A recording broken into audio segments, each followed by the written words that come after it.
Well, howdy there, Internet people, it's Belle again. So today, we're going to talk about Trump's 50-year plan. The president is Gerald Ford. Betamax is new. The Viking 1 mission is launched. Ali defeats Frazier. The Heimlich maneuver is endorsed by the AMA. George Carlin hosts the first episode of Saturday Night Live. Bob Dylan releases an album. Jaws is the first summer blockbuster. Patty Hearst is captured. One Flew Over the Cuckoo's Nest is released. The Vietnam War ends with the fall of Saigon. And you bought the house you pay off this year under a 50-year mortgage. If you missed it, Trump suggested 50-year mortgages as a solution to housing affordability.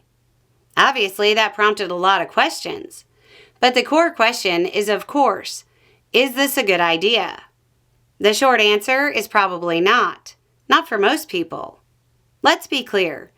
Trump didn't come up with the idea of a 50-year mortgage. They were used regularly in some parts of California around 2006. Before the housing crisis. They're still around, but they're non-qualified mortgages, which means they don't meet Consumer Financial Protection Bureau requirements. Short version, they're relatively rare. My guess is that Trump wants to make them qualified mortgages. All the signs are there that this is a bad idea. But does it address affordability? Not really. Let's just run the numbers.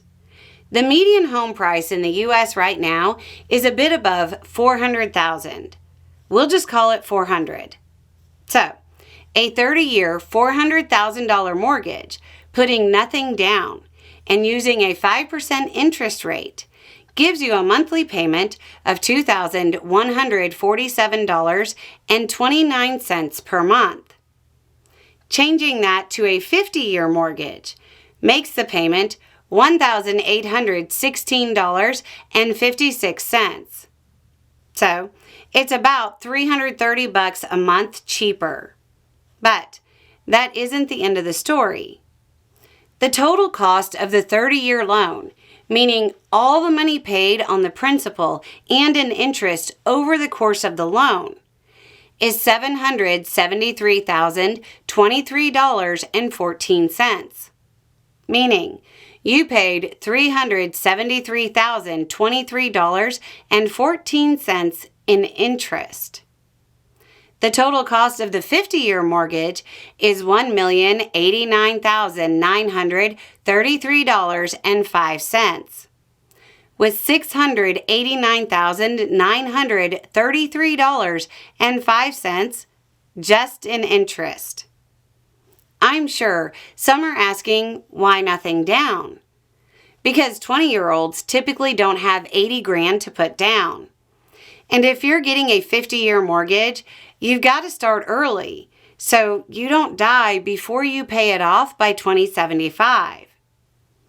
50-year mortgages also limit one of the financial benefits of buying a house, building wealth through equity. Sure, you still build it, but so much more slowly. After 10 years of paying on the 50-year, $400,000 mortgage we talked about, you still owe more than $376,000 of the original $400,000 balance.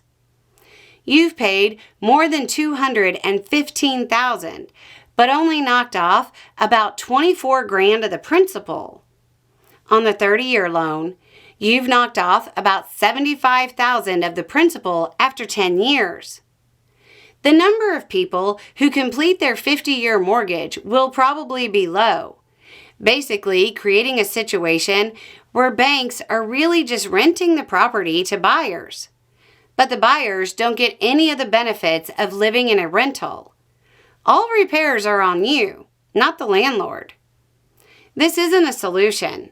This is another billionaire wealth transfer from the working class. The solution is better wages and better benefits for the working class. Anyway, it's just a thought. Y'all have a good day.